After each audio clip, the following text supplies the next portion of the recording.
위닉스 공기청정기 제로 플러스 18평형 여러분들께 소개합니다. 요즘 그 공기청정기 알아보는 분들 많이 계실 텐데 이제 또 미세먼지의 계절이 돌아오고 있으니까요. 대한민국 공기청정기 대표 브랜드 위닉스의 공기청정기가 김용민닷컴에 입점했습니다. 위닉스는 적어도 공기청정기 제습기 안에서는 삼성, 최고죠. LG 예. 얼굴에 침을 뱉습니다. 네, 얼굴에 침을 뱉어요. 누가 삼성 LG가요? 아니지, 위닉스가. 위닉스가 침을 뱉어버린다. 그렇지. 오. 예, 말했습니다. 그런 위닉스가 단순 입점만 한 게 아닙니다. 어디서도 만나기 힘든 압도적 최저가로 김용민닷컴에 입점했습니다. 오늘 소개할 위닉스 공기청정기 제로 플러스 18평형은 세 방향 흡입으로 실내에 오염된 공기를 빠르고 쾌적하게 정화해서 깨끗한 공기를 집안 구석구석까지 전달합니다. 트리플 스마트 센서가 실내 공간의 미세먼지와 조명 밝기, 냄새를 감지해서 실내 공기를 종합적으로 분석해서 자동으로 청량한 환경을 만들어줍니다. 또한 3종 필터로 초미세먼지를 비롯해서 생활 악취와 유해가스 걱정까지 덜어드립니다. 방귀 잘 뀌시는 분들 걱정하지 마세요. 위닉스 공기청정기 제로 플러스가 나왔습니다.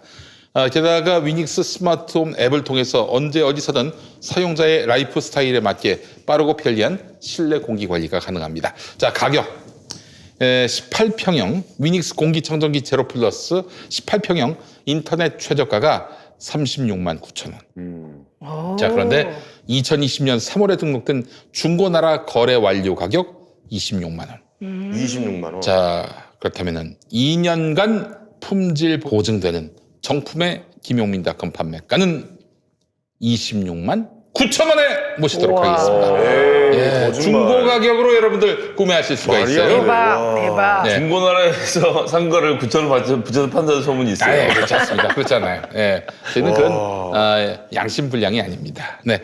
자, 믿고 구입할 수 있는 위닉스의 제로 플러스 공기청정기 18평형 중고 가격으로 김용민닷컴에서 압도적 가격에 만나보시기 바라겠습니다.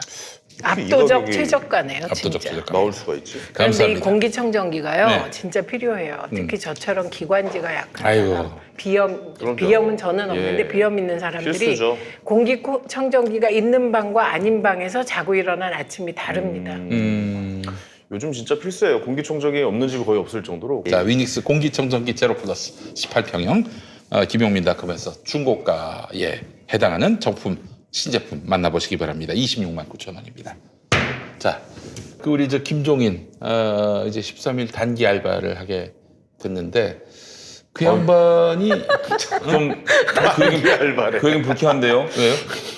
아니 왜 13일 단기 알바입니까? 13일 남았지 않습니까? 아니, 그게 김종인 지난번에는 저기 김종인 대표께서는 지금 황교안 대표의 몰락을 눈앞에 두고 비대위를 구성해서 대선까지 이 진짜? 미래통합당을 이끌 그런 큰 그림을 오신 분한테 단기 알바라뇨. 단기 알바. 아니, 지난주에 교식 내리셨어요. 미래통합당이 망할 걸 알고 오신 거다. 당연하죠. 그 미래통합당이 망한다는 게 아니고 아니 황교안이 적어도 황교안 대표가 예. 의회에 진출을 못할 가능성이 높은 상황에서 왔다 지금 그 얘기예요. 아니 황교안 대표가 의회 진출을 못하고 총선에서 잘 안 돼서 대선까지 미래통합당을 이끌 정치적 구심이 없어지는 상태가 진공 상태가 되면 어차피 다음번 대권은 안 나갈 것으로 착각을 쉽게 할 수 있는 이 김종인 대표가 그럼 내가 총선까지 대선까지만 관리하면 된다고 봐요. 뭐 이런 거 하는 거지. 내가 대선까지 그렇게 당을 다룰 수 있다고 봐요. 그렇게 해놓고 대권 주자들이 놀 수 있는 틈을 만들어 온 다음에 본인이 대권에 출마하는 것이 본인의 목표입니다. 그래요. 아니, 송 책임자인데 어떻게 지난주에 그렇게 그렇게 규정하셨어요? 네. 13일밖에 못했으니까. 그래서 우리는 학습해 왔어요. 13일밖에 못하니까 이 선거 내 책임은 아니지 사실. 그리고 김종인 대표 이 선거 어떻게 책임져요? 아니 그때 태용호 만나가지고도 그랬고 뭐 저기 강남의 송파의 후보들 만나가지고 그거 내가 그거 당선시켜줄 수 있다고 그거 배지를 만들어줄 수 있다고 봐요. 근데 그 장면은 정말 저는 너무 그 장면을 보면서 4년 전에 김성권 후보를 손을 잡고 그렇지. 이 사람 당선시켜달라고 했던 분이 그 김성권 후보가 상대 후보로 뛰는데 북한에서 오신 태영호 후보를 네. 내가 당선시켜주겠다 하는 모습은 정말 우리 정치인이 국민들께 보여서는 안 되는 모습이다. 그러니까 구시대적 정치죠. 사실 어떻게 보면. 아니 구시대도 그렇게는 안 했어. 이거는 정말 무윤리 정치 극치야. 아니, 나는 그 비슷한 장면 기억나는 게 예전에 13대인가요? 13대 그 총선이었나요? 88년이? 13대인가? 13대일 거예요 아마. 그때 통일민주당 그 총선 후보가 부산 동구에 노무현 후보 아닙니까? 예. 통일민주당 노무현을 밀어달라. 이랬던 YS가 그로부터 4년 뒤 1992년에 그 민자당 아, 노무현이 나온 그 지역구 가지고 88년에 노무현의 상대였던 허삼수를 밀어달라고 YS가 허삼수 손들어줄 때는 야 정치가 정말 비정하기 이를 데가 없구나. 그러니까 어떻게 저기 50의 잔재인 허삼수를 밀어달라고 YS가 그런 말을 할 수 있는가. 김정은이 현충원 방명록 쓰면서 민 쓰다가 지웠잖아.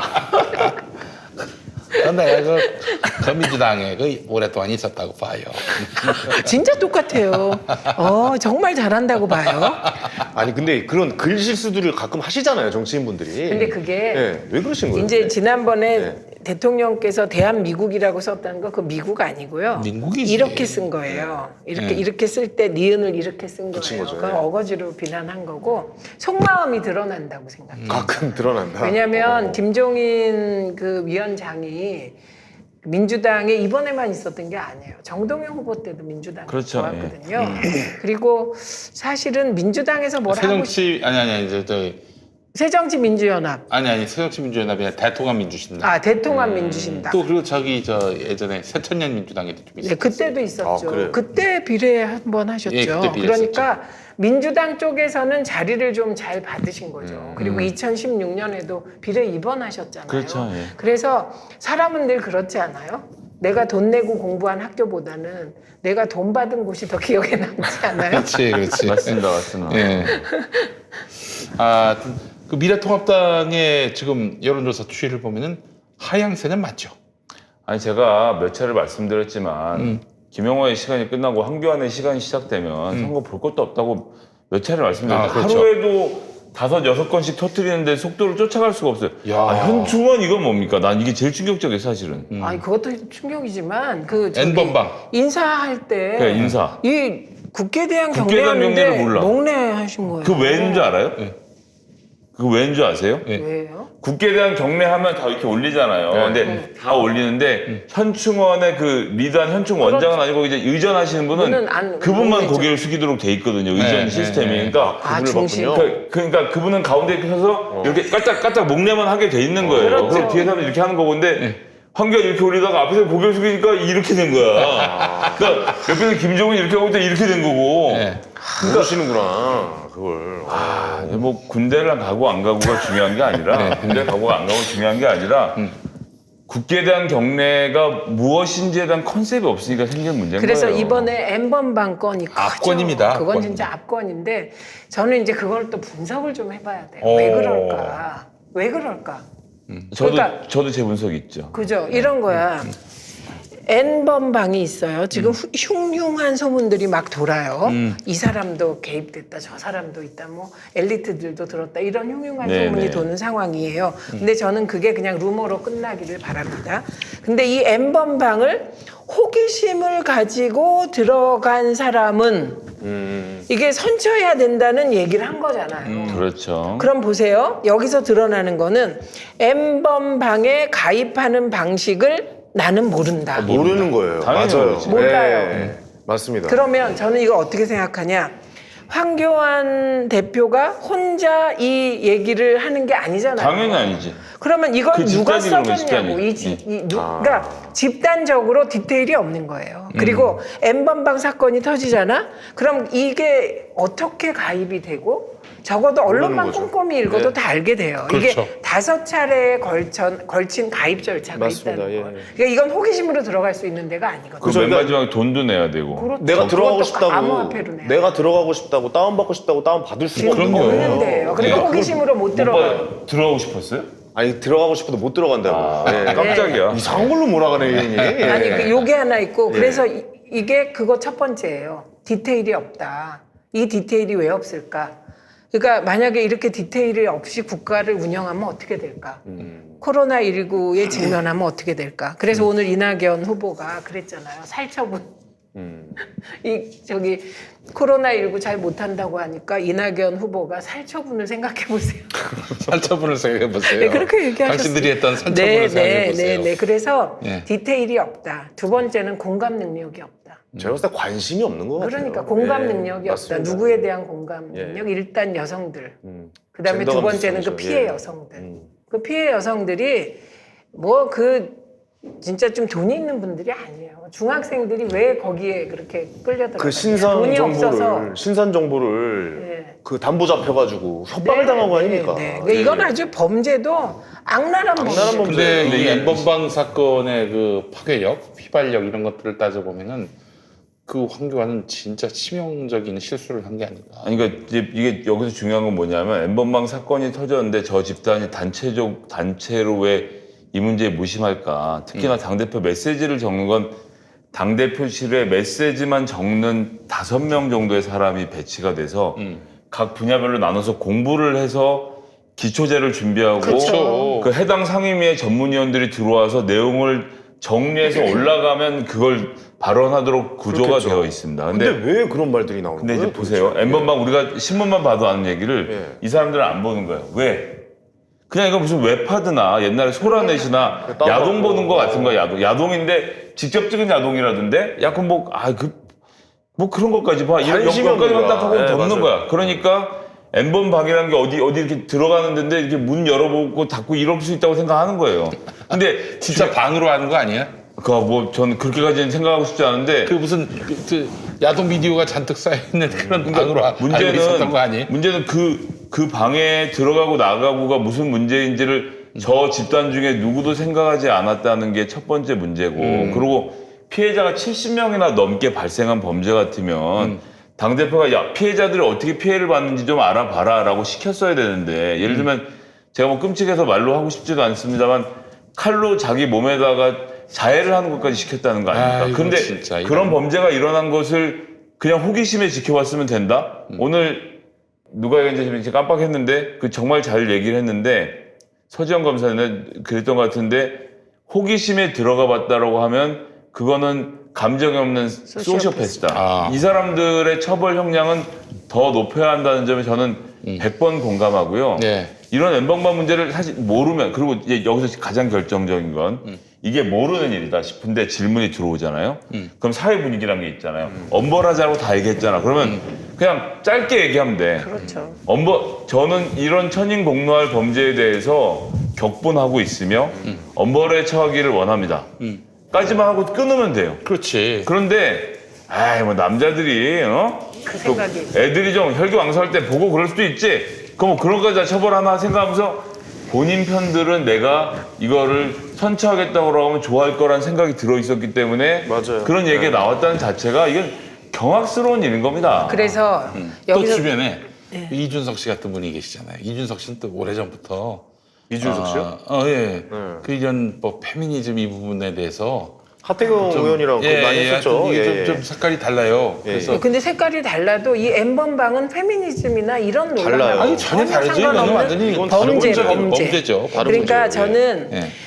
그러면 왜 이 분석에 어느 정도 동의가 되는데 그럼 왜 그럴까 생각해 보면 일단 이준석 씨가 그랬는지는 모르겠지만은 적어도 이제 그 남자애들 중에 그 뭐 실수로 들어간 애들이 있을 수 있다. 라고 말했을 것이다. 이런 식의 정보가 그들 사이에서 유통된 것은 아닌지 제가 아까 얘기했던 것과 연관돼서 예. 그러니까 맞고요. 저는 이런 생각이 들어. 보수 패널들하고 토론을 하다 보면 우리가 중요시하는 건 팩트예요.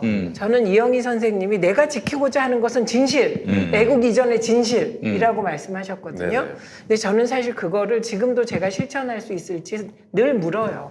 때로 저는 애국할 것 같거든요. 그런데 이영희 선생님은 진실이 목숨보다 소중하다고 했는데 팩트 체크가 안 돼 있어요. 토론하다 보면. 그러니까 팩트 체크를 안 해요. 뭘 하려 그러냐? 선동하고 욕을 하려 그래요. 그렇지. 그러니까 저는 모든 사안이 터지면 정보욕으로 잊고 싶은 그런 조급함. 그러면 내 구조가 그렇게 바뀌는 거죠. 그렇지. 왜냐하면 팩트 체크하는 건 지겨운 일이거든요. 지겹고 힘든 일이에요. 음. 그런데 그 팩트 체크를 자꾸 하다 난해하고. 예, 네. 자꾸 하다 보면 뇌가 팩트 체크 안 하면 불안해지는 뇌가 되는데 네. 그걸 생략하고 비난 선동으로 가면 뇌 자체가 이제 팩트 체크는 못하는 뇌가 되는 거예요. 네. 그래서 가짜 뉴스가 위험하다는 네, 거고 네. 가짜 뉴스를 만드는 사람이나 이제 가짜 뉴스에 이렇게 넘어가는 세뇌돼 사람이나 있는, 다 네. 뇌 구조가 바뀐다는 거예요. 네. 어쨌든 이번 일을 형님 저도 그 옛날에 그 우먼스 플레이 같이 했잖아요. 네네네. 그 문제랑 완전 다른 게 뭐냐면 만약에 예를 들어 나라가 야동을 보는 거를 이 야동을 한 번이나 본 사람을 뭐 추적해서 나가겠다 그러면 저도 들고 일어날 거예요. 말도 안 되고 그 뭐 성인들이 야동도 못 보냐 이렇게 들고 일어날 텐데 저는 자유한국당이 이번에 정말 잘못한 게 그 방에 들어가는 방법조차도 모르고 이 사람들은 추적이 안 나가려고 텔레그램이라는 걸 이용했고 돈도 비트코인으로 송금을 했단 그렇죠. 말이에요. 그다음 허락을 받고 몇 번의 단계를 걸쳐야 돼요. 비트코인 암호화폐 여러 개로 했기 때문에 네. 이건 우리 같은 사람은 못 가요. 못 가요. 못 들어가요. 꼴도 예. 못 가요. 노력이 없으면 못 들어가는 것이에요. 쉽게 얘기해서. 근데 액수도 작지 않았고요. 예. 그 자기 민증도 까야 돼요. 들어가려면. 나도 그 혹시 그게 나도 모르게 혹시 가입이 돼 있나 처음에 그런 생각을 했다니까. 그게 어떻게 옛날에 그랬지 예, 웹하드 아무것도 뭐 정보가 없었을 때는 아청법 때 맞아요. 예. 이것도 혹시 뭐 또 모르는 그 제가 컴퓨터마다 다 텔레그램을 가입해 놔가지고 네. 아, 혹시 뭐 식구나 이런 누군가가 들어간 거 아닌가? 못 들어가요. 예. 아, 못 그런 자체가 아니더만 보니까. 그게 몇 예. 단계 한 6단계인가 막 그게 5 있더라고요. 단계. 5단계. 그런데 그 이 5단계라는 걸 좀 보도에서 읽었을 뿐이지 이해가 안 되죠 그 과정이. 근데 그걸 난 어떻게 이해가 들어가는지 어떻게 찾는지도 근데 모르겠어. 진짜 궁금한 게 예. 야동하고 예를 들면 그 채털러의 부인의 사랑이라는 영화 있잖아요. 에로 네, 영화는 네. 차이가 많이 나요? 아, 야동도 안 되게 보셨구나. 오랜만에 들어봤던 예, 영화예요. 예. 아, 많이 나죠. 저는 예. 진짜 야동을 한 번도 못 봤어요. 생방송을 말을 못하겠네. 에서 야동 수준의 것을 보자면은 한 3분도 안 나지 않겠나. 예. 그냥 그거는 그냥 커피라면 뭐 야동은 TOP죠. 예, 뭐 원빈 씨가 얘기하는 뭐 약간 이렇게 설명될 수가 있겠네요. 예, 예. 어쨌든 알겠습니다. 좀 이거는 전혀 모르고 하는 얘기다. 저 뭐, 엠번방 뭐 얘기와 이렇게 관련해서 마무리- 황교안은 아주 엄청난 실수를 한 것이고요. 이거 실수가 맞아요, 이건 사실 그리고. 석고대죄할 일 아닌가 싶어요. 예. 그러니까 이제 보수의 위기라는 게 어디서 오냐. 지향이 없다. 우리가 여러 번 얘기했어요. 지금 그 보수가 갖고 있는 위기는 단지 일시적으로 뭐를 잘못해서 지지율이 빠지는 게 아니라 국정농단 이후에 보수가 지향이 없어졌다. 왜냐하면 우리의 보수라는 게 사실 두 가지 기둥 아닙니까? 하나는 반공주의, 반공. 그죠? 하나는 천박한 상업주의. 그렇지. 이 두 개 기대고 있고 이 반공의 뒤에는 친일의 뿌리가 있거든요. 우리 보수 세력이. 그런데 이걸로 어떻게 계속 젊은 사람들의 표를 얻겠습니까? 그러니까 지금 오히려 미래통합당이 위기로 느껴야 되는 것은 이렇게 생각하면 안 돼요. 아, 60대 이상이 찍는데 그 60대 이상의 투표 의지가 88%다. 아, 그러니까 걱정 없다. 숨어 있는 표다. 이렇게 하면 정말 보수는 앞길이 없습니다. 아, 어쨌든 저는 이번만큼은 이거 근본적 위기예요. 황교안 대표님의 쉴드를 쳐드릴 수가 없네요. 네. 이거는 명백하게. 그냥 예. 지지를 철회하시지 그래요. 아, 지지를 한 적이 없습니다. 전혀. 그래요. 저는 뭐 중친으로서 이거 쉴드 쳐드릴 수가 없네요. 뭐, 예, 예. 저 사람이 들어오거나 말거나 김종인이 들어오거나 말거나 뭐 미래통합당은 뭐 상당히 좀 어려운 상황이 아닌가 판단이 되고 김종인은 그런 의미에서 황교안 몰락 이후를 지금 노리고 있다. 예. 네, 뭐 당연하다고 생각합니다.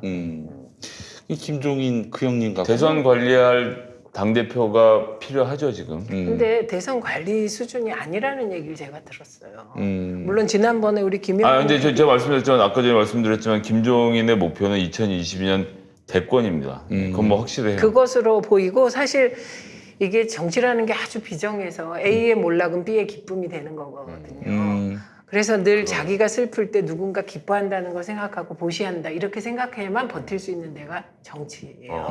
그런데 유승민 전 대표도 마찬가지죠. 유승민 전 대표가 사실은 개혁 보수를 어떻게라도 해보려고 하다가 지금 좌절된 거 아닙니까? 그런데 이분이 지금 지원 유세를 다녀요. 어디만 다니냐? 수도권만 다녀요. 대구나 뭐 안 가요. 그런데. 그러니까 대구에서 안 받아줄 가능성도 있어야 되고. 그렇죠. 그러니까 수도권을 다니죠. 그렇게 수도권을 다니다 보면 그 가장 수도권의 정서를 잘 알게 돼요. 바닥을 훑게 되면. 근데 김종인 위원장이 다니는 데는 타겟형이잖아요. 네, 그렇죠. 예, 송파, 그다음에 강남, 소위 그 전통적인 자유한국당 그 텃밭이죠. 우호벨트만. 그 이길 수 있는 데만 간다고 봐요. 그 져서 결국에는 뭐 그냥 뭐 패할 곳은 그다음에 또 안 엄청 간다고 봐요. 엄청 재밌는 곳이 있어요. 적과의 동침. 거기 대구입니다. 대구가 좀 이상해진 게 김부겸 후보가 되길 바라는 사람들이 많겠죠. 예, 그런데 대구가 지금 전반적으로 분위기가 안 좋고 미래통합당의 마지막 성지 같은 인식이 생길 거예요. 좀 있으면. 네. 그런데 김부겸 후보가 그나마 조금 나아지려면 어떻게 돼야 되냐. 홍준표 후보가 득세해야 되는. 네. 그러네. 그래서 이 두 분은 적과의 동침 관계. 그러네요, 진짜. 그러니까 이게 정치 참 복잡하죠. 근데 대구 시민들 입장에서는 홍준표가 될 가능성이 높아질수록 야 그럼 뭐 여당에도 하나 대권 주자 켜놔야지. 그쵸.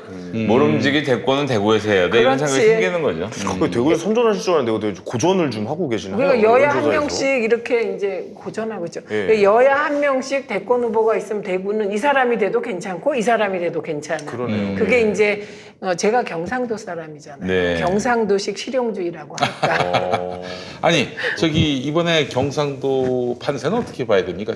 부울경이 지금 민주당 상승세 맞습니까? 최근에 맞죠. 왜냐하면 여론조사에서 네. 민주당 지지율 6% 정도 치고 올라왔잖아요. 그래요? 네, 그러니까 그 6% 정도는 굉장히 높은 예, 거예요. TK는 뭐 여전히 어려운 상황인데 PK는 그래도 부산 지역을 중심으로는 초반 판세보다 많이 좋아진 상태예요. 이제 여기는 정말 조심스럽게 말을 해야 되는 거죠. 예, 조심스러워요. 수도권은 웬만히 차이를 벌린 데들이 생기는데 부산은 하루하루 민심이 다르고요. 그리고 지금 경기가 어려운 것도 큰 몫을 하고 있어서 결코 쉽지 않습니다. 그런데 이제 하나 저희가 기대해 볼 수 있는 건 어쨌든 부산시의회도 5명인가 빼놓고 부산시 의원을 민주당이 싹 쓸었거든요. 이제 보병들이 그랬죠. 많이 준비되어 있다는 게 지난번 선거에 비해서는 우리가 좀 많이 갖고 있는 강점이고 그런 것들을 통해서 열심히 하고 있는데 그래서 저쪽 조직 탄탄한 것도 사실 무시 못할 힘이라서 박재호 의원은 제가 보기에는 이현주 의원하고는 좀 격차를 많이 벌리고 KBS 나간 것 조사에서 같고. 많이 벌렸더라고요. 네네네. 그리고 이제 전재수 의원 정도도 뭐 상당히 괜찮은 거고 김영춘 후보는 뭐 조금 고전하고 있었는데 거기는 지금 저쪽이 패가 갈려 있는 상태라 해볼 수 있다고 보는 거고 김영책 의원은 좀 아쉽더라고요. 잘 될 줄 알았는데 거기는 조금 밀리고 있는 모양을 갖고 있어서 이제 청취자분들 중에서 또 이제 김혜영 최고 하면 이제 당할 때마다 뭐 이렇게 좀 약간 좀 삐딱하게 얘기하고 이래서 불쾌하셨을 분들이 있을 수 있는데 그래서 지역구 정치인이 필요한 겁니다. 동네에 있는 사람들 눈치를 보고 당에다가 동네 분위기를 전할 수 있는 용기가 있어야 민주당도 그런 견제 속에서 잘 자라나는 거거든요. 그래서 본인 동네의 정서를 옮기느라 좀 과한 표현들이 있었던 것도 사실이지만 어쨌거나 소중한 민주당의 한석이고 거기에는 한석을 가져오는 게 2석을 챙기는 거랑 똑같은 거라서 그렇죠. 제가 김혜영 후보도 좀 잘 됐으면 좋겠고 그 지역에 사시는 분들 김혜영 후보 후원도 좀 많이 해주시고 이런 일들도 같이 필요하다고 생각해요. 그러니까 조심해야 될 게 가장 조심해야 될 게 이렇게 치고 올라올 때 교만해지지 않는 그렇죠. 태도. 아유, 그럴 그럼요. 때 겸손한 태도. 그러니까 지금 미래통합당이 사실은 우리 지지자들께서는 많이 비판하지만 벌써부터 큰절하고 사죄하고 이런 모드로 들어갔단 말입니다. 근데 그게 쇼라고 얘기하지만 효과 있습니다. 그 유권자들 앞에 머리 조아리는 사람에 대해서 침뱉는 유권자는 없어요. 없죠. 예, 그렇기 때문에 사실 민주당이 지금 그렇게 한다면 미래통합당에 비해서 덜 효과적이겠죠. 왜냐하면 앞서가는 쪽이 그러면 안 맞으니까. 예, 그러니까 이런 거 다 감안해서 교만해지지 않는 것, 겸손한 태도를 유지하는 것, 말 실수 안 하는 것. 저는 지금 미래통합당 쪽에서는 말 실수가 여러 개 나왔어요. 그거 민주당에서 나왔으면 민주당은 지지율 10% 깎아먹었어요. 그런데 예. 우호적인 언론 환경으로 인하여 이제 미래통합당은 타격이 좀 덜해요. 저는 그 이해찬 대표께서 N번방을 이렇게 얘기했다면 진짜 선거 못 치를 상황이 됐을 거라고. 그것도 예, 없죠. 그러니까 민주당은 더 조심해야 되는 것이죠. 여당은 더 조심해야죠, 진짜. 네. 예. 여당이 아니라 민주당이라 그런 것 같아요. 뭘 하더라도. 민주당으로 이제 바꾸겠습니다. 야당일 때도 그래요. 그랬나요? 예. 예. 제가 잘 몰라서. 예. 알겠습니다. 자, 윤석열 총장이 몰랐을까요? 채널A의 그 협박. 이건 좀 단계를 나눠봐야 돼요. 우선 일단 확실한 거. 그건 유시민 그리고 문재인 정부 청와대 인사, 민주당 인사를 표적으로 취재했다. 표적 취재, 악의적 표적 취재. 아까 얘기했던 이건 확실한 것 같아요. 네네. 그런데 검찰과의 연관성, 이게 사실 검언 유착이냐, 이 부분은 아직까지는 미확인 상태예요. 왜 미확인이라고 말하냐면 채널A 기자의 입을 통해서 해당 지검장이 나온 게 맞아요. 그리고 또 다른 검사들과 알고 지낸다는 그 발언이 나온 거 맞아요. 맞는데 그것이 진실인지는 검증이 필요한. 네, 그러니까 이 개연성은 있지만 이게 팩트다라고 하기에는 아직 조금 검증이 필요한 단계인데 오늘 이제 MBC가 그 녹취록을 다 깐다 그랬거든요. 네네. 그러니까 녹취록을 깐다는 건 채널A 기자에 관한 부분은 확실히 이제 맞는 얘기다. 네, 증명되는 거고 예. 그러나 그 안에 든 사실이 정말인지는 검증이 필요하고 이럴 때 누가 나서야 돼요? 검찰이 나서서 수사해야 되죠. 근데 왜 입장 발표도 안 하고 있지 않았나요? 지금 아, 입장 발표 대검에서 나왔나요? 얘기했습니다. 얘기했습니까? 대검에서 예, 예. 해당 지검장은 무관하다. 무관하다라고 그런 일이 없다 이랬고 예상대로 그랬는데. 그런데 예. 거기도 하나 또 더 얘기하고 지검장이? 지검장 아닌 것 같은데. 해당 지검장 당시 검사장. 아 검사장 당시 검사장이 예, 그럼 아닌다. 그런데 대검에서 그러면 다른 검사들이 연루돼 있냐 이렇게 물으니까 네. 답을 안 했습니다. 이것도 따져봐야 돼요. 검사장은 아니다. 아니 검찰한테 이 사태의 전말이 뭐냐 묻는 것 자체가 어리석은 말이 안 일인데 되는데. 법무부가 나서서 그래, 감찰해야 네, 돼요. 네, 감찰 그러니까 이게 사안이라고 이제 봅니다. 전형적인 수법 중에 하나인데요. 친하게 지나는 기자를 활용해서 취재원에게 접근해서 뭐 없냐. 주로 그런 종류의 범죄를 저지르고 다니는 사람이 여야 할 것 없이 사람 만나서 밥도 사고 술도 사고 돈도 준다는 그런 기본 전제를 까놓고 뭐 없냐. 저기 문재인 정부 때릴 수 있는 거 주면 이번 건 선처하도록 도와주겠다라고는 식의 막 발언을 막 하면서 이번 것도 홀딱 넘어간 게 우리 사장님 3월 중에 조사가 시작될 것 같네요. 그리고 3월 중에 조사가 딱 시작되니까 확 압박을 느꼈다는 거잖아요. 그런데 홀딱 넘어가진 않았죠. 의심하고 예, 있어요. 그렇죠. 근데 그러면 과정에서 아 정말 불안해서 못 견디겠어서 사실 제가 유시민한테 돈을 줬습니다라는 발언이 나오고 그 발언이 보도가 되면 그럼 유시민이 돈을 받았는지 안 일파만파죠. 받았는지는 아무런 중요한 팩트가 되지 않습니다. 제가 많이 봤는데요. 네. 5년 전에 3천만 원 줬습니다. 이거를 여기서 제일 중요한 건 뭐냐 하면 제가 어떤 그런 그 언론에게 포획된 제보자고 검찰에게 된 제보자고 최민희 의원이 있잖아요. 근데 내가 3년 전에 2월 6일인가 15일인가 기억은 안 난다 했던 그 주에 낮에 최민희 의원을 만나서 3천만 원 든 봉투를 건넸다. 이러면 최민희 의원은 그 지금으로부터 5년 전에 2월 6일에서부터 15일까지 날 절대 만날 수 없었다는 환경을 24시간으로 9일치를 다 입증을 해야 무죄가 돼요. 여기서 하루라도 비면 그 하루에 제가 들어갑니다. 네. 그러니까 이 그래서- 진술자의 진술이 그럼요. 굉장히 중요한 비중으로 야. 재판에 고려됩니다. 그러니까 안 받은 돈을 안 받았다는 걸 입증해야 되는 상황이라는 얼마나 건 세상에 어려워요. 진짜 어려운 일이거든요. 그러니까 어렵네요. 이런 프레임에 휘말려 들어가면 다 망하는 경우라. 그래서 검사들과 언론이 이런 식의 방법을 활용해서 수사기법으로, 보도기법으로 활용해왔다는 이야기들이 저도 듣기만 했는데 이게 구체적으로 이렇게 녹취로 드러나는 건 저도 처음 봤거든요. 아니 그 누구야? PD수첩에서 한 번 했죠. 검언 유착에 대해서 PD수첩에서 그랬죠. 녹취도 예. 까고 그랬어요. 근데 그때는 좀 만난 것 맞고 통화한 것도 맞아요. 그리고 뉴스타파에서도 했어요. 그런데 이렇게 구체적으로 표적 취재, 유시민을 콱 찍어. 이 유시민 작가는요, 본인은 정치하기 싫고 좀 세상 일과 떨어져서 논평하려 그러는데 예. 왜 이렇게 세상이 자꾸 불러냅니까? 그런 점에서는 그러니까 유시민 장관을 이 시점에서 때리려고 했던 것은 그것이 단순히 어떤 지검장의 본인의 의도였을까? 이런 건 좀 상당히 의심해봐야 됩니다. 그렇죠. 더 위다. 전 뭐 그럴 가능성 검사장의 연결된다고 봐요. 아이 그 검사장이 누군지 그냥 입이 간질간질해가지고 죽겠습니다. 예. 지금 MBC 여론조사를 봤는데 굉장히 또 주목되는 부분이 이미 누굴 찍을 것인지 결정했다. 몇 그 프로입니까? 비율, 지금 비율이 나왔고 지금 몇 프로예요? 지금 무당증 비율이 이제 빠르게 줄고 있는 양상인데 그렇겠죠 이제. 한 10% 선입니다. 10% 선이고 예전에 그 2016년 때는 지금 이 시점에 한 20%대.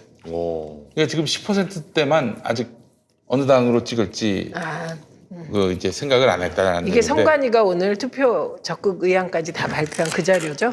MBC가 보도한 내용이었는데. 예. 근데 성관이가 오늘 발표를 했습니다. 네. 그런데 우리가 그동안에는 60대의 투표 의향이 가장 낮다고 발표가 돼 있었는데 오늘 60대가 가장 높아요. 그래요? 관심 있다가 88%. 와. 그리고 투표를 적극적으로 하겠다가 무려 83%. 바뀌었군요. 60대. 그러니까 가장 높습니다. 근데 그러니까 이제 60대가 요즘 우리 생각에 젊은 사람들 중에 60대 들어간 사람들 꽤 있어요. 네. 환갑이라는 게 멀지 않았거든요. 예. 맞아.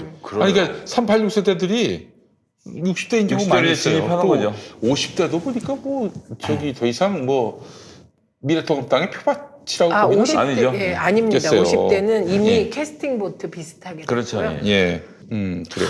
자, 그러면서 또 나온 게 있는데, 미래한국당의 그 지금 현재 지지율이 35%로 나왔고, 네. 더불어민주당 25, 열린민주당 15, 정의당 10. 어떻게 제 예측이 이렇게 딱 40%? 정의당도 많이 왜냐하면 올라가고. 요 25%는 제가 아까 분석한 네. 요 앞 여론조사에서 3.4 유보층에 네. 가면 제가 아까 25%로 봐야 된다고 한 딱 그게 지금 나온 거예요. 예. 그러면 여기 지금 정의당이 몇 프로인가요? 10%, 10.6%. 예, 이렇게 됩니다. 정의당도 올랐네요. 예. 그러니까 이대로 갈 거라고 보세요, 선거 때까지? 지금 이렇게 하면 네. 60%, 예. 75%, 85%잖아요. 15% 정도가 이제 나누어지겠죠. 아니 이제 이렇게 가면 안 되죠. 금성회 대변인님. 그 뭐 15%가 더 해야죠. 열린민주당으로 네. 많이 올 거예요. 아 그래요? 15%. 더 가셔야죠. 아니, 그래도 김성애 후보까지는 가능하지 않겠는가? 또 이렇게 또 10번까지. 추정하는 분들이 있긴 하던데. 그거는 어떻게 됐거나 열린민주당이 외연을 확장해서 외부에서 표를 주워오지 않는 이상은 어렵습니다. 예. 근데 그 외연 확장을 하실 분은 두 분 계세요. 김진애 교수하고 주진영. 하고 안원구까지 해서 3명이서는 외연 확장을 해올 사람들이라고 생각을 하고요. 네. 그 더불어시민당의 지지율이 특정 포인트 이하로 떨어지면 열린민주당에 대한 이 경계와 뭐 이런 것들이 좀 만들어질 거라고 보거든요. 그래서 뭐 열린민주당은 이러나 저러나 미래한국당과 미래통합당을 때리는 일 외에는 다른 일에 관심이 없고 그런 일을 잘 하고 그러는 그 와중에 경제 관련된 얘기들을 잘 풀어 나가는 과정을 통해서 생존의 필수 요건으로 외연 확장이 들어온다고 생각합니다. 이제 그걸 이게 보여드려야 갈수록 상황이고. 저는 예. 그 김종인 대 주진영. 그렇죠. 네, 그 마이크 싸움. 네, 그게 상당히 영향을 미칠 것 어이구, 같네요. 검찰 개혁에 있어서 지금 열린민주당이 사실상 주도권을 쥐고 있는 상황이고 발언권을 쥐고 있는 상황이고 경제 문제와 관련해서 김종인이 팀엔 또 주진영이 나서고 열린민주당이 지금 뜨고 있는 문제는 비단 다른 무엇보다도 컨텐츠 면에서는 아 그럼요. 굉장히 지금 예. 그 두각을 드러내고 있는 상황인데 그래서 저는 더불어민주당이나 더불어시민당이 여기에 대해서 열린민주당을 디스하기보다는 야 그래도 뭐 사람 수나 혹은 뭐 당의 기반으로 보나 당연히 더불어민주당과 더불어시민당이 더 낫지 이런 것들을 좀 보여주는 방식으로 해서 경쟁을 하면 어떨까 하는 생각이 들었어요. 그건, 예를 들면 네. 최백은 교수 같은 분이 경제 경제에 논쟁에 대해서 끼어들어가지고 그 그렇죠. 셋이 하면 더 좋죠. 그래서 저는 지금 나온 35%의 미래한국당 지지율은 사실은 더 이상의 소구력이 약하다. 35%에서 그친다. 높아져 봐야 한 1, 2%가 아니겠냐 이런 네. 예측을 조심스럽게 해보고 더불어시민당은 사실은 좀 더 높아질 여지가 있습니다. 30% 왜냐하면 까지. 지금 여기 25%로 떨어진 이유 중에 하나는 아까 3.4% 올라간 거라고 얘기했는데 네. 초기에 정당이 급하게 만들어졌고 그리고 비례정당이라는 건 원래 프로들이 들어가는 데가 아니잖아요. 신인들이 들어가서 하다 보니 이게 약간의 혼선이 있었습니다. 근데 그 혼선이 좀 정리되고 그 안에 괜찮은 분들이 몇 분 계시잖아요. 네. 그분들이 움직이면 조금 흡수를 할 것 같고요. 그다음에 열린민주당은 여기에서 최대한 아까 얘기한 경제 논쟁을 통해서 아까 15% 중에 한 5% 정도를 더 끌어오는 전략으로 나가면 좋을 것 같고 정의당은 사실은 여기서 한 1, 2% 올라가는 거죠. 그래서 옛날에 예측하셨듯이 지금 현재 25, 15시 50%예요. 한국당은 어떻게 그때 보세요? 더 예측했었어요. 올 거라고 보시나요? 아까 말씀드렸죠. 한 1, 2% 정도 1, 2% 더 정도? 오르지 않을까. 근데 그래도 여전히 한국당과 민주당 사이에 엄청나게 넓은 공간이 남아 있거든요. 예. 그게 10%예요. 그리고 국민의당이 한 5%. 네. 국민의당 5%면 3석 나올까? 저기는 안철수 대표의 입을 봉쇄하는 전략이 주요한다고 봅니다. 마라톤 하면 말을 할 수가 하시냐고 없거든요. 뭐 요즘 예. 말을 할 수가 힘 없으면 많이 빼고 계시네요. 말을 안 하는 게 제일 중요해요. 그거는. 예. 마라톤을 왜 하는 거예요? 말을 안 하려고. 말을 안 하려고. 되게 진보 대 진짜 보수가 이거. 한 40대 60구도로 형성되는 게 지금 흐름인 것 같습니다. 자, 그러면 의원님 한번 저거 예측을 해주세요. 의석을. 뭐를? 벌써요? 지금 이 다음 주에 해야지, 다음 주. 이번 주. 다음 주에 해야죠. 아니 지금 이번 다음 주 주- 다음 주에 또 내일 당장 전 총선. 이번 주에 확실히 얘기할 수 있는 건 지난번에 보니까 민주당이 지역구 의석이 110석이더라고요. 110석. 네네. 거기서 적어도 플러스 20 정도 되지 않을까. 지역구만. 예, 지역구에서 그렇게 예측해 봅니다. 그래서 수도권에 한 90석은 나오지 않겠습니까? 그게 수도권이 지금 저는 경우에 따라서 어떤 곳은 민주당 지지율의 5% 정도를 빼고 띄어야 되는 곳이 있겠다. 그럼 이건 당연히 미래통합당 입장에선 지금 지지율보단 더 나온다고 봐야 되잖아요. 그래서 플러스 마이너스 해보면 7%. 왜냐하면 여론조사의 그 오차 범위 내가 플러스 마이너스 4%에 8%예요. 예, 그런데 지금 오차 범위를 벗어나서 한 15% 정도 차이 나면 그건 좀 안정권이 아닐까. 네네네. 그런데 이게 오차 범위 내에 있는 거는 모르는 이거는 모른다고 보고 띄어야 된다고 생각해서 보수적으로 볼 때 그 정도 되지 않을까. 근데 어쨌거나 호남에서 25석 가져오기 때문에. 그래서 제가 보수적으로 한 20석이 더 민주당이 갈 거다. 그리고 이제 이렇게 봅니다. 코로나 정국에서 문재인 대통령 지지율을 버티고 있는 이상 큰 문제 없고요. 역시나 이제나 저제 제일 중요한 건 내가 잘하는 게 아니고 남이 못하는 거라. 거예요. 근데 이제 그래서 그건 거꾸로 얘기하면 우리도 말 한두 마디에 원투펀치 날아가면 이건 뭐 언제라도 무너질 수 있는 것이기 때문에 극도로 조심해야 된다라는 점. 그러니까 조언하자면 저는 이낙연 후보가 마이크를 당분간 좀 독점하는 게 좋겠다. 이런 그분 이제 그런 점에서 실수는 없죠. 예, 왜냐하면 이건 제 생각이 아니에요. 오늘도 그 얘기하는데 그렇게 우아하고 품격 있게 고난 극복을 위하여 노력하겠다. 국민의 고통을 해소하는 쪽으로 가겠다. 이 그 품격은, 두 네. 워딩이 네. 너무 품격 있었어요. 네, 품격이 근데 있어요. 예. 이제 황교안 대표의 경우는 문재인 정권 심판하겠다. 사실 그럴 수밖에 없죠. 야당은. 근데 코로나 때문에 지금 다 레벨 D 방호복 입고 뛰어다니는데 심판하자고 하면 사람들이 생뚱맞다고 그게 생각할 수밖에 문제죠. 없죠. 그러니까 애초에 황교안 대 문재인 구도로 가서 이낙연이 아니라 문재인 대통령과 싸우겠다는 게 황교안 대표의 전략 아니겠습니까? 근데 그런데 문재인 문재인 대통령이 대통령 좀 지지율이 60% 가까이 가버리니 아 지금 너무 바빠서 싸울 시간이 없어요. 아니 그러니까 상대해줄 시간도 없고. 이분이 싸우는 거죠. 예. 대통령께서는 뭐 상대 안 아니 근데 하시죠. 국민들이 봐도 같이 그게 싸울 그런데 레벨로 안 보는 거예요 지금. 그러니까 안 되고 대통령 지지율이 확 올라가 버리니 그 전략에 차질을 빚고 있는 거죠. 그럼 어떻게 다음 주에는 총선 예상으로 한번 좀 해봐도 그렇죠. 재밌겠네요. 다음 주가 이제 네네. 4월 마지막 9일. 다음 주에 마지막이니까. 마지막이네요. 예, 마지막. 그리고 나서 선거 다음 그게 날이에요. 7일 전이죠. 네네. 예, 7일 전 마지막 여론조사들이 쫙 발표될 그렇죠, 테니까 그걸 아, 보면 언제부터 공표가 안 돼요? 8일. 4월 8일부터. 8일부터 안 되는 거죠. 4월 8일, 그러니까 4월 7일 조사까지만 공표할 수 있는 그렇죠. 겁니까? 4월 8일까지 발표할 수 있어요. 아, 4월 8일 조사분까지. 예, 그러니까 네. 이제 7일까지 조사해서 8일을 8일까지. 발표하면 끝나는 거예요. 9일부터는 하면 선거법 위반이죠. 알겠습니다. 우리 다음 주에 딱 그거 해서 하면 예. 딱 재밌겠네요. 예, 딱 선거 그렇습니다. 예선, 총선 그래서 예선. 제가 경품을 예상. 걸겠습니다. 우리 저 출연자들을 상대로 경품을 걸겠습니다. 아, 저도 포함입니까? 아, 그렇습니다. 그러면 아, 연어 주나요? 아니, 연어 나 이거 말고. 이거는 아니, 센거 만족하는데요. 해야지. 센 거.